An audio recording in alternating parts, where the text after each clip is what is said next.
Hello guys, ఈరోజైతే మేము భువనగిరి మానేపల్లిలోని స్వర్ణగిరి టెంపుల్ని దర్శించుకోవడానికైతే వెళ్తున్నాము. ఈ టెంపుల్లోకి వెళ్ళగానే మనకి స్వామివారి పాదాలు అయితే దర్శనమిస్తాయి.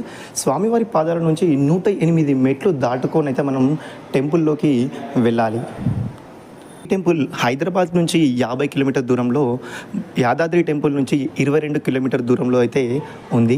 సో ఈ టెంపుల్ గురించి కొన్ని ఆసక్తికరమైన విషయాలు అయితే నేను తెలుసుకున్నాను. అవేంటో నేను మీతో షేర్ చేసుకుందాం అనుకుంటున్నాను. సో ఈ యొక్క టెంపుల్ మానేపల్లి ఫ్యామిలీకి సంబంధించిన రామారావు గారు అయితే 2016లో నిర్మించడం స్టార్ట్ చేశారు. సో దీని యొక్క ఆర్కిటెక్చర్ అయితే పల్లవాస్, చోలాస్ వీళ్ళ యొక్క డిజైన్స్ని ఇన్స్పిరేషన్గా తీసుకొని ఈ యొక్క టెంపుల్ని అయితే నిర్మిస్తున్నారు. సో ఈ టెంపుల్ 22 ఏకర్స్ విస్తీర్ణంలో అయితే ఉంది. అండ్ ఇక్కడ యొక్క స్వామివారి విగ్రహం అయితే 12 ఫీట్ హైట్లో ఉంది. మరియు ఇక్కడ 40 ఫీట్ హైట్ గల